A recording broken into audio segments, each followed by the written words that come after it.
I don't judge a man's ideas or his performance by the size of his pocketbook.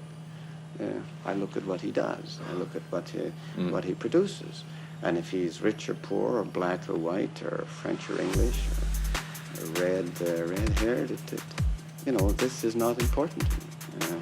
And I ask that we judge our political leaders by that. Not whether they enjoy a swim or a ride in an elephant, but whether in Singapore we performed as we should. Why are you putting me on the defensive like this? It might depress me if my friends say I've done a lousy job, or if my own caucus says, you've really mismanaged the thing. This gets to me. But when people who are paid to attack me, it doesn't depress me very much. I say, well, they're making their living that way. I wouldn't like to do it. There was a period in my previous life when I used to write a lot against people in power too. This is the counterbalance. This is what makes society move on. I hope that there won't be too many strictly personal attacks, but if there are, I'm certainly prepared to live with it. I think that we have analyzed all the main problems. We have still a lot of things to do, as I said, in terms of industrial policy, in terms of resource policies. But as far as the main things, French, English, regional development, welfare, the problem of the Indians, the problem of multiculturalism, the foreign policy, the defense policy, policy regards the North. We have made the decisions, we've laid the groundworks, we've asserted our presence and our intention to establish Canadian identity in a very strong way. I think from this we can build tremendously, and that is why it is interesting for me to hope that we will be re-elected, to carry out all these avenues that we have opened, to follow them through and to pursue them with renewed vigor.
Sir, what is it with all these men with guns around here? Haven't you noticed? Yeah, I've noticed them. I why you people decided to have them. What's your worry? I'm not worried, but you So seem if you're to not be. worried, what's your... I'm not worried. I'm worried about living in a town that's full of people with guns running around in it. Are you? Have they done anything to you? Have they pushed you around or anything? They pushed around friends of mine, Yeah? What were your friends doing? trying to take pictures of them. Aha! Is that against the law? No, not at all.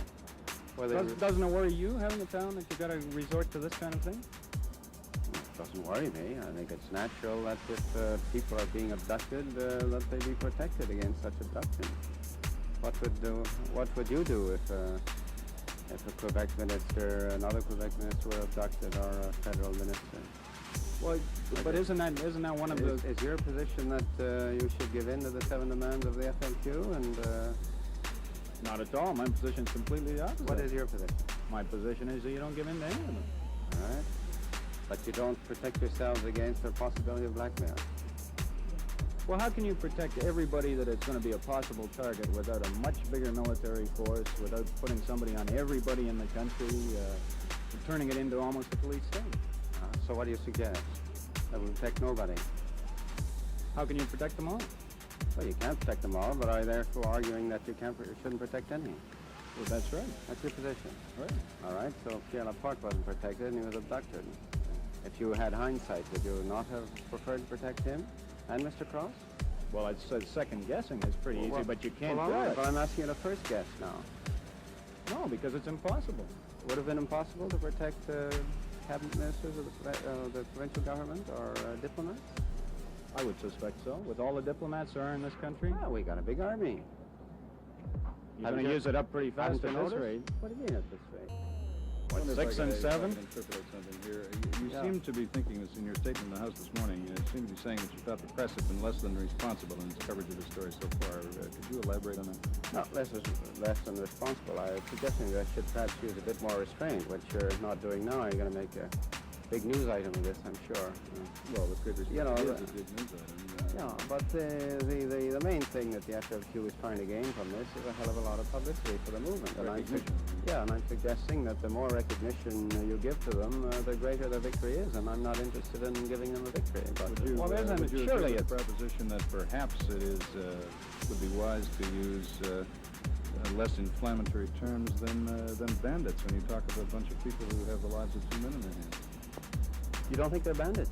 Well, regardless of what I think, I don't think I'd be inclined to wave a red flag in their face if they held 2 of my friends or colleagues with guns at their Well, heads. first of all, I didn't call them bandits. I call the people who were in jail now bandits, who had been tried before the law and condemned to a prison term. And I said that you people should stop calling them political prisoners. They're not political prisoners. They're outlaws. They're criminal prisoners. They're not political prisoners. And they're bandits. That's why they're in jail. But with your army troops, you seem to be combating them as almost as though it is a war. And if it is a war, is anything that they say have validity? Don't be silly. We're not combating them as a war, but we're using some of the army as peace agents in order that the police be more free to do their job as policemen and not spend their time guarding your friends against some form of kidnapping. But you said earlier that you protect them in this way, but you have said before that this kind of violence, what you're fighting here, the kind of violence of the FLQ, can lead to a police state. Sure. That's what you're complaining about, isn't it? Well, yes, but surely that decision is yours, not the FLQ. Yeah, but I've asked you what your own logic is. It's to let them abduct anybody, not give any protection to anyone, and call off the police. And that seems to be your position. Not call off the police. Surely the police's job is to catch people who break the law. Yeah, but not to give protection to those citizens who might be blackmailed for one reason or another. Which must be half the population of the country in one way or another. I explain it badly, I think, but what you're talking about, to me, is choices. Yeah. And my choice is to live in a society that is free and democratic, which means that you don't have people with guns running around in it. All right, then And one of the things I have to give up for that choice is the fact that people like you may be kidnapped. Sure. Sir, if you have to right now... But this isn't my choice, obviously. You know, I think it's more important to get rid of those who are committing violence against the total society and those who are trying to run the government through a parallel power by establishing their authority by kidnapping and blackmail. And I think it's our duty as a government to protect government officials and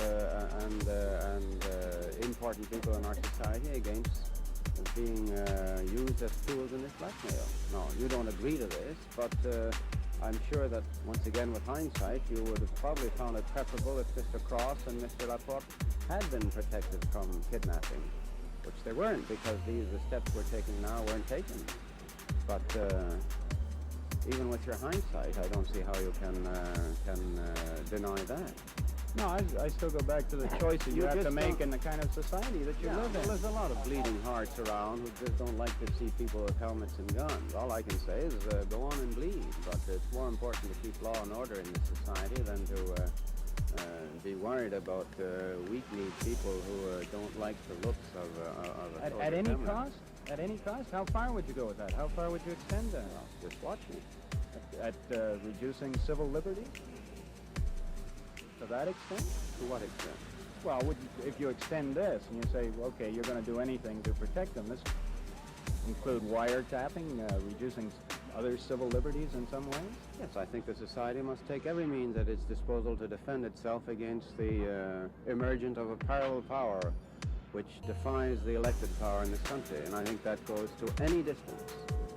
So long as there's a power in here which is challenging the elected representatives of the people, I think that power must be stopped, and I think it's only our repeat, weak-kneed, bleeding hearts who are afraid to take these measures.